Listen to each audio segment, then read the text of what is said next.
हरिश्चंद्र को आप देखते हैं, सत्यवादी हम लोग कहते हैं, हरिश्चंद्र को सपना आया कि उनने अपने सपने में अपने गुरु को अपना पूरा राज्य दे दिया है।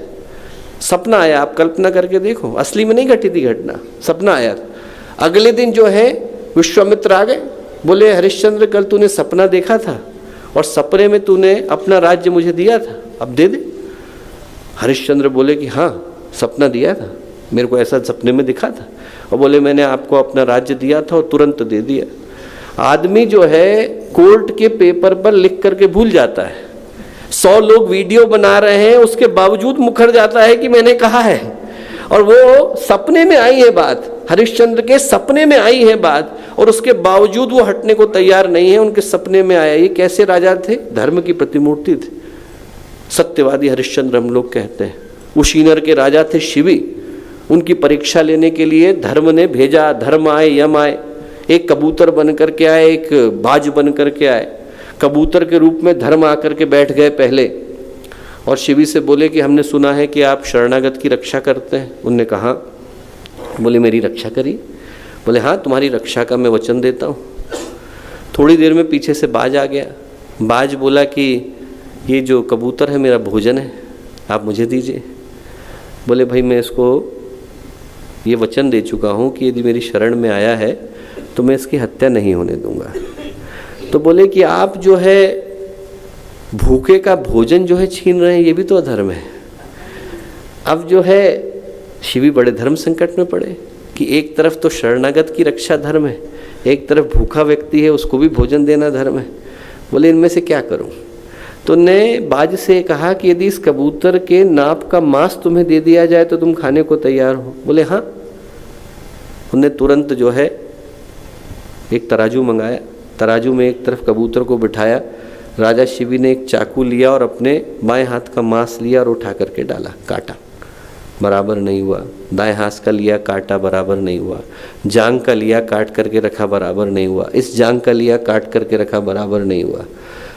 चाकू उठाया, अपना हृदय निकाल करके देता हूँ। काटने को तैयार हुए तो भगवान प्रकट हुए, बोले परीक्षा लेने के लिए आए थे।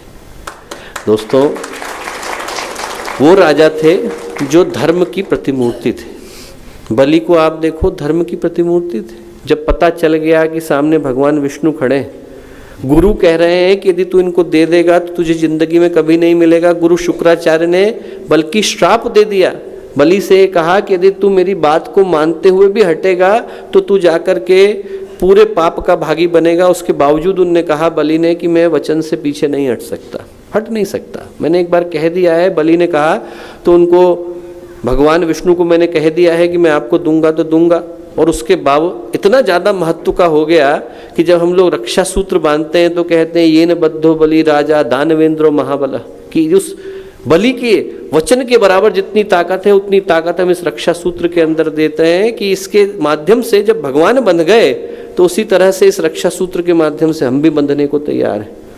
ये राजा थे, धर्मराज युधिष्ठिर की तरह के राजा थे। धर्मराज युधिष्ठिर के यहाँ जब घटना घटी, अर्जुन का मित्र था चित्रसेन गंधर्व, और दुर्योधन जो है उसको अपमानित करने की दृष्टि से पहुंचा वहाँ। तो जब अपमानित करने की दृष्टि से पहुंचा तो चित्रसेन ने बंदी बना लिया।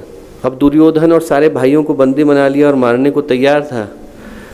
उनके जो अमात्य थे, उनके जो मंत्रीगण थे, वो भगे भगे आए और उनसे बोले कि साहब आप रक्षा करो। तो भीम बोले कि अरे मरने दो नालायक को, अच्छा है दुर्योधन इसी बहाने मर जाएगा, खत्म हो जाएगा। अर्जुन भी बोले कि मरने दीजिए। युधिष्ठिर बोले कि नहीं भाई, हमको बचाने के लिए जाना चाहिए। तो बोले आप क्या बात कर रहे हैं? भीम बोले आप क्या बात कर रहे हैं? दुर्योधन ने हमें कितनी यंत्रणा दी है, इसी दुर्योधन ने मुझे जहर दिया था, इसी दुर्योधन ने द्रौपदी का अपमान किया था, इसी दुर्योधन ने हम लोगों को एक वनवास दिलाया है, इसी दुर्योधन ने हम लोगों को एक कष्ट दिया है। उन्होंने कहा कि ये जो है इसी दुर्योधन की मदद करने को आप बोल रहे हैं। तो बोले युधिष्ठिर बोले कि ऐसा है कि यदि हमारे आपस में विरोध है तो हम 5 पांडव और 100 कौरव है। आपस में विरोध है तो वो 100 कौरव है, हम 5 पांडव हैं। पर यदि किसी दूसरे से विरोध है तो हम लोगों को मिलकर के 105 भाई हो जाना चाहिए। हम लोग मिलकर के 105 भाई। बोले धर्म ये कहता है कि उस समय में वो कौरव नहीं है और हम पांडव नहीं है, उस समय में हम लोग एक ही माँ के और एक ही पिता के पुत्र हैं। इसीलिए जब यक्ष के साथ संवाद हुआ युधिष्ठिर का, और यक्ष के साथ संवाद के बाद जब यक्ष ने कहा, उनने सारे प्रश्नों का सही उत्तर दे दिया, तो यक्ष ने कहा कि साहब एक भाई को आप जिंदा कर लो, इनमें से कौन से भाई को आप चाहते हो? तो युधिष्ठिर ने कहा कि नकुल को जिंदा कर दीजिए आप। तो उन्होंने कहा कि नकुल को क्यों? आपको अभी महाभारत की लड़ाई लड़नी है, अर्जुन इतने बढ़िया धनुर्धर हैं, भीम इतने बढ़िया जो है योद्धा हैं, बोले इन दोनों को छोड़ करके आप नकुल को मांग रहे हो? नकुल तो रथ ही चला सकते हैं बस। उन्होंने कहा ऐसा है कि मेरे पिता की 2 पत्नियां थी, कुंती और माद्री, तो कुंती के पुत्र के रूप में मैं यहाँ खड़ा हूँ, माद्री के पुत्र के रूप में भी एक जिंदा रहना चाहिए। बोले इससे फर्क नहीं पड़ता कि वो कौन है, मैं हारूंगा जीतूंगा फर्क नहीं है, धर्म जिंदा रहना चाहिए। बोले मुझसे बढ़ करके धर्म हो जाता है। बोले मैं हार जाऊं कोई दिक्कत नहीं है, पर धर्म नहीं हारना चाहिए, धर्म नहीं हारना चाहिए। ये जो राजा निकल करके आते थे दोस्तों, ये वो राजा थे जिनका जीवन धर्म की प्रतिमूर्ति था। और इसीलिए यदि कभी धर्म तंत्र लड़खड़ाता था तो वहां पर आकर के राजा जो है सहयोग देते थे। जब ऋषियों को कष्ट पहुंचाने लगे असुर, तो उस समय में रघुकुल नंदन राम वहां पर पहुंचे कि आप लोगों को कष्ट है। और उन्होंने जैसे ही देखा कि अस्थियों का समूह पड़ा हुआ है, तो अस्थियों के समूह को देख करके भगवान राम ने प्रतिज्ञा करी, ये प्रतिज्ञा करी कि निश्चरहीन करूँ मही भुज उठाए प्रणकीन, कि मैं जब तक असुरों से इस धरती को मुक्त नहीं कर दूंगा तब तक चैन से नहीं बैठूंगा। बोले रघुकुल रीत सदा चली आई, प्राण जाए पर वचन न जाए। कि रघुकुल की नीति है कि प्राण चला जाएगा पर वचन नहीं जाएगा। कौन रघु? वो रघु जो उनके दादाजी के दादाजी हुए, रघु के पुत्र दिलीप, दिलीप के पुत्र दशरथ, दशरथ के पुत्र भगवान राम। तो वो जो रघु थे उनने एक बार 100 अश्वमेध करे। 100 अश्वमेधों को करने के बाद रघु जो है खाली हो गए, कपड़े उपड़े भी नहीं बचे, कुछ नहीं बचे, खाली बिल्कुल सब कुछ दान देने के बाद बैठे थे। एक ब्राह्मण कुमार आए, ब्राह्मण कुमार का नाम था कौत्स। कौत्स ने अंदर आकर के प्रणाम किया, रघु को देखा, और जब देखा तो रघु के हाथ में तो कुछ भी नहीं है। प्रणाम करके वापस जाने लगे। तो कौत्स को वापस बुलाया रघु ने। रघु ने कहा कि आप कुछ मांगने की इच्छा लेकर के आए थे पर खाली हाथ जा रहे हैं। बोले नहीं, मैं मांगने की इच्छा लेकर के आया था, पर देखा कि आप ही खाली बैठे।